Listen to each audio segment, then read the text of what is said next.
recently when Charlemagne, the God of the Breakfast Club, went to The View and sat down with the ladies and had a conversation, he basically accused them of being afraid of Trump.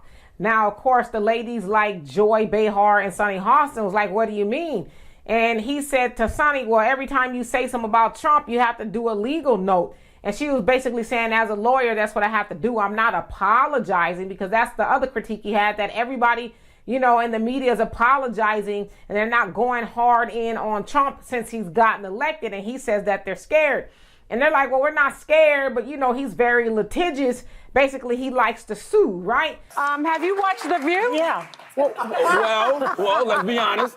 Sonny, I saw you have to apologize a couple times last week, so somebody's coming with some notes from downstairs. I'm not apologizing. Okay. I'm making a legal note as an attorney of law. Because you know we have a petty president, our incoming, yes, that is going to be very litigious. Who is litigious, but that doesn't mean that's not a mistake. Check ourselves. But what does not normalizing him look like? Does that mean, because oftentimes the dilemma for me is to just not put him anywhere? Is that the... No. Like, what is the not normalizing? I think you should just honestly call it how you see it. Like, for example, right? And have legal notes. Yes. Like, when I called Donald Trump a fascist, I wasn't calling him that because of something I heard Democrats say. I was calling him that because of the things that were coming out of his mouth. Yeah. Right? When he was saying things like, you know, he wants to suspend the Constitution to overthrow the results of an election, right? Yeah. So I'm saying that. But now, when you have elected officials also saying that, but then all of a sudden when he's president, that just goes away. Disappears. Like, he was a threat to democracy, but then as soon as he becomes president-elect, Joe Biden's like, welcome back to the White House.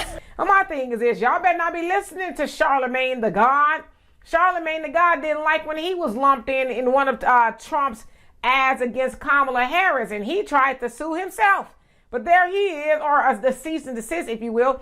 But there he is trying to tell the ladies of The View, y'all scared. Y'all need to just say whatever you want to say. Is like, stop it, because you didn't want nobody to do it to you. You don't get those old ladies in trouble, Charlemagne. But yeah, the other thing is to stop listening to Charlemagne. He's a radio gossiper, you know, whatever it is on YouTube and all that other stuff. But for whatever reason, people take him as this political, you know, juggernaut, and he's not.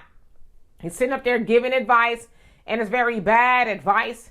See, they also know that Trump does have a watchful eye. Like, yeah, I've been taking notes of people who've been acting crazy and talking greasy and after me and lying and witch hunting and all this other stuff. And I'm not saying everybody was lying, but he don't, you know, like the things that people were saying. So I get why the ladies are creeping and tiptoeing, because, see, they thought Kamala Harris was going to win. And before the election was over, they were saying a whole lot of stuff.